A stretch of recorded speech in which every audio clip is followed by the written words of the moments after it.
New Buddha Dhamma Talks. Geoff Hunt presents a talk on some aspect of the Buddha's teaching. What I'd like to talk about this time is doubt, D-O-U-B-T, doubt. There are 5 hindrances which are mentioned in the Buddhist canon, Buddhist literature. That is hindrances to following the Buddha Dhamma, which are desire, ill will, laziness, worry, and doubt. So I thought it'd be time to say something about that. What do we mean by doubt? Well, just off the top of my head, doubt is a lack of conviction, a lack of trust, indecision, not being sure, being uncertain, not making up one's mind, not sure how to make up one's mind. Now, of course, all of this is quite natural from time to time, but it could slide into an attitude of doubt, which takes us on to other things like pessimism, defeatism, cynicism, skepticism. Where you hear an ism, you've usually got an extreme position on something. So skepticism is quite possibly taking doubt a little bit too far. But doubt is from time to time is quite natural and normal. But why does the Buddha mention it at all is the question. Well, if I doubt whether it's going to rain today, that is what you might call a mundane context for doubt. Or doubt whether I will get here on time. Well, that's doubt. It's uncertainty. The Buddha's perfectly aware of that, but he's not very interested in that. He's interested in a particular kind of doubt, and that is doubt in relation to following the Buddha Dhamma, because it is an obstacle or a hindrance if one keeps having doubts, uncertainties about whether the path is meaningful, whether it is efficacious, whether it does lead to peace, etc., etc., etc. You could go on tormenting yourself with lots and lots of questions, and we do tend to think too much about questions. It's often as though we want to resolve something in our thought before we try it. So it's like somebody standing on the edge of a swimming pool thinking, well, do I want to swim or not? I wonder whether the water is too hot or too cold. Do I really want to get my hair wet? Have I got a large enough towel with me? And then somebody comes along and just pushes you in, right? And that's the end of the thinking. You're in the water, and now you've got to swim. The Buddha has no objection to our thinking or planning, but a point comes where one has to start. And doubt can get in the way if it becomes pernicious, as it were, if it keeps coming up.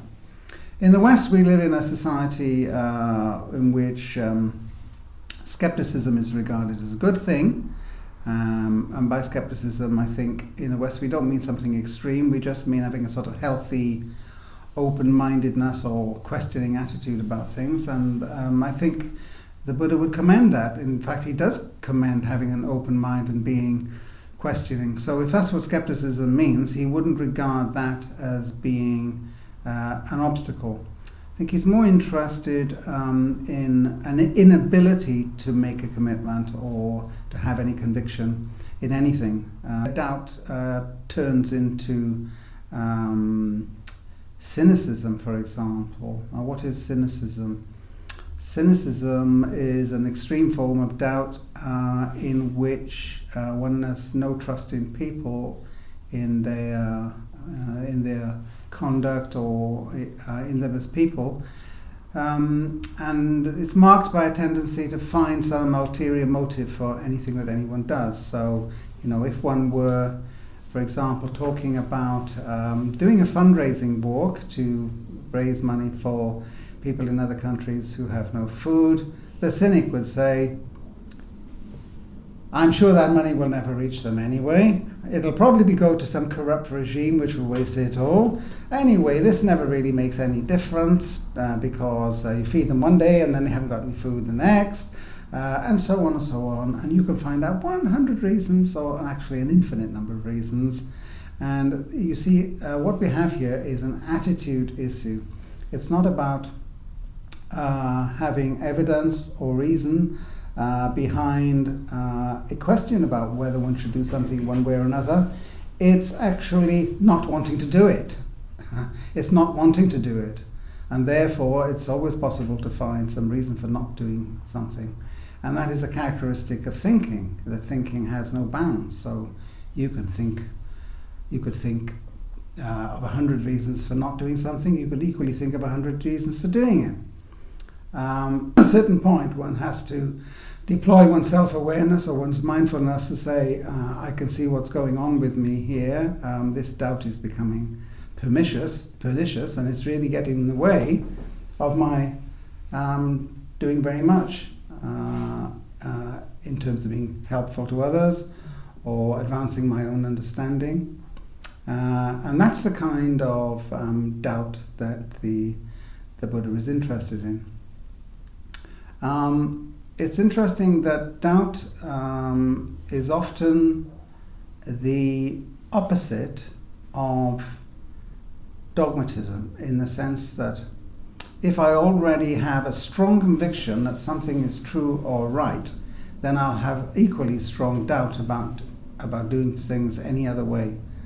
So it often goes hand in hand. It's often a kind of black and white approach to life.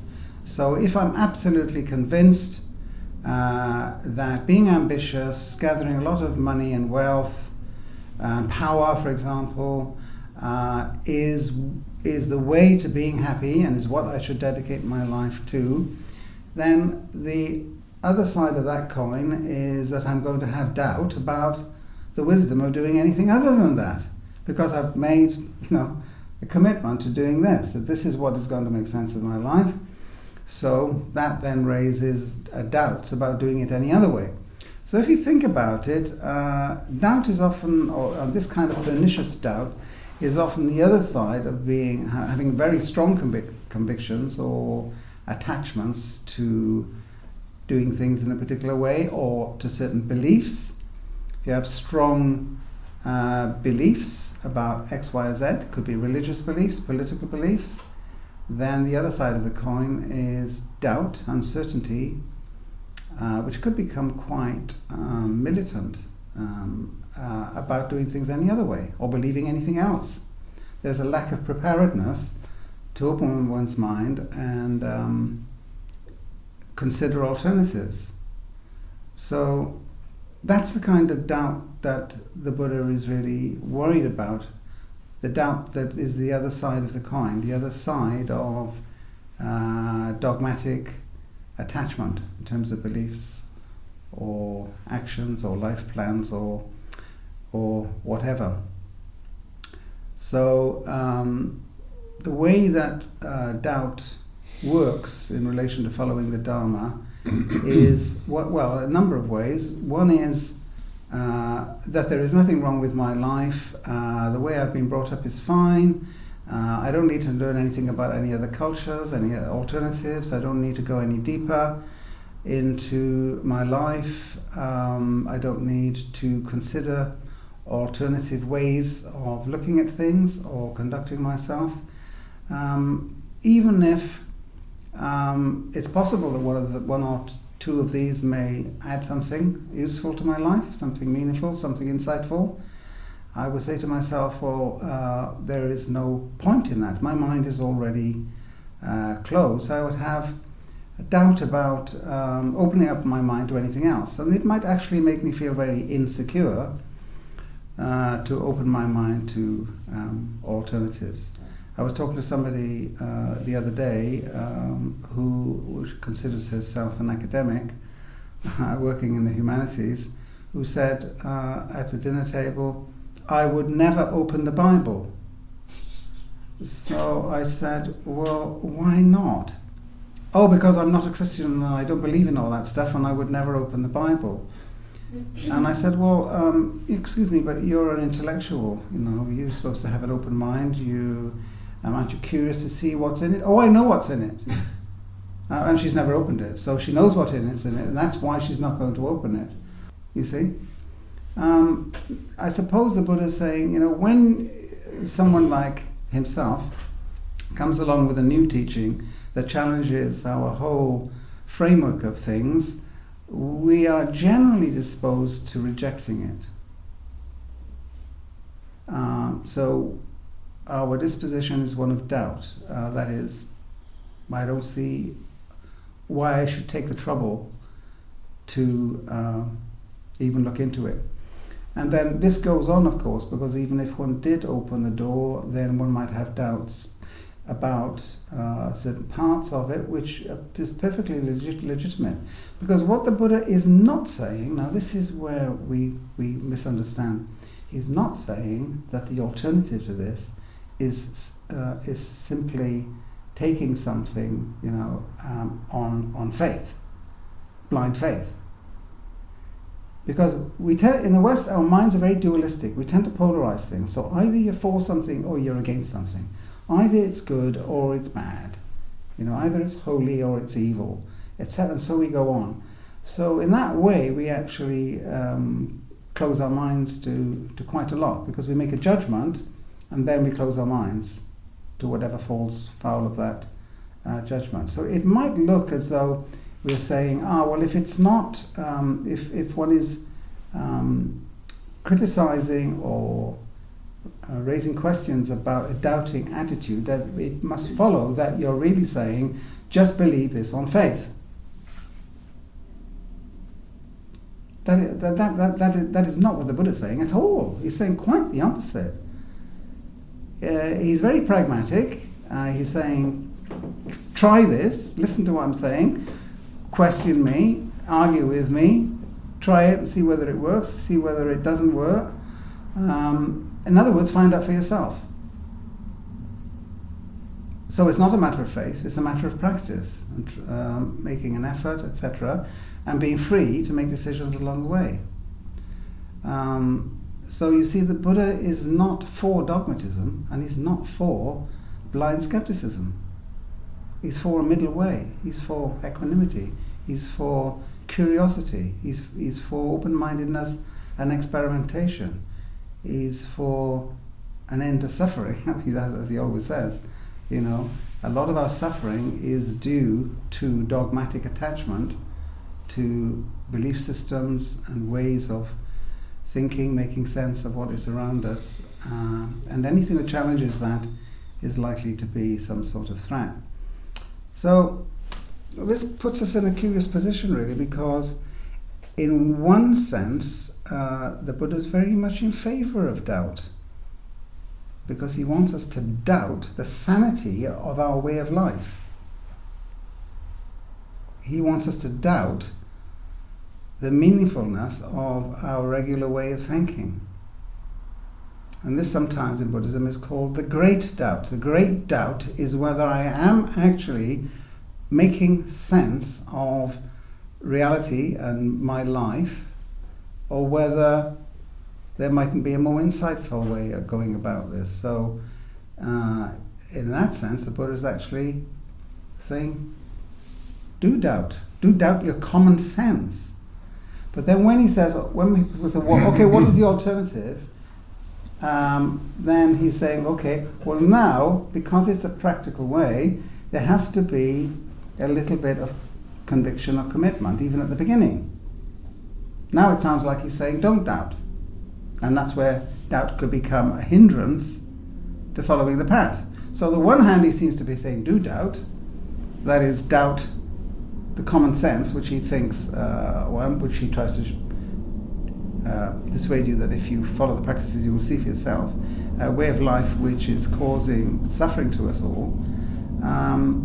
Doubt that, doubt that framework, but try out this framework. And because it's unfamiliar, you will doubt it. That is the doubt that then is getting in the way of your carrying on with it. remember, we've got 5 hindrances here. There are other things that are coming into play. So there's laziness or torpor or whatever you want to call it. That is, I can't really be bothered. I've got a routine, I've got a habit, I've got my common sense way of seeing things seems to work. Why should I bother to shake myself up?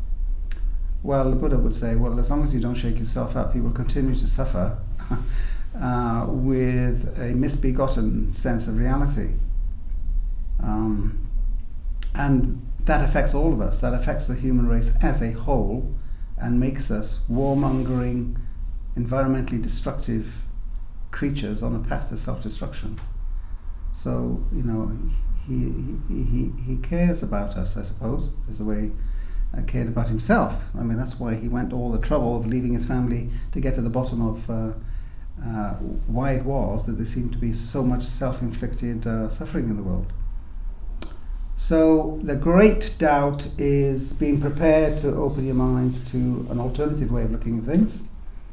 On the other hand, the doubt that is pernicious is the one that keeps nagging at one and saying, no, maybe that's not right, I don't know, what's the point of that? Now that's what the Buddha calls in Pali asava. Asava is a difficult word to translate. It's something like, you could use a metaphor, it's something like a sore or even an ulcer. It's sometimes translated as a canker, but it's related to the Latin cancer. So a cancerous sore is something that goes on and on and on, eating away, corrupting your flesh, and he would say that sort of doubt is like a mental cancer, a mental sore that keeps nagging away at one, that this is not worthwhile. Don't bother. It's just another fad, or it's just another religion, or it's just, it's, and we're quite good at this in the West, of course. We're very good at this, where we've taken doubt to extremes, and then we're unable to make a commitment or have a conviction about anything. And that's going too far. Of course, we still have to beware not to become dogmatic and impose beliefs and faiths, etc., on other people, because we've seen the amount of damage that does. But there has to be a middle way between these two. A middle way, that is wisdom, is finding a middle way through doubt and dogmatism. And not just fleeing from dogmatism into a sort of chronic and pernicious doubt.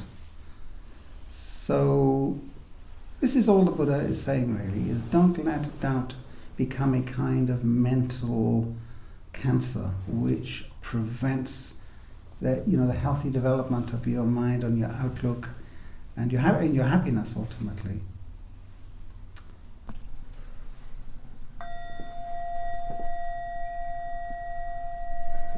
New Buddha Way lets go of East and West and starts afresh in the life we have now.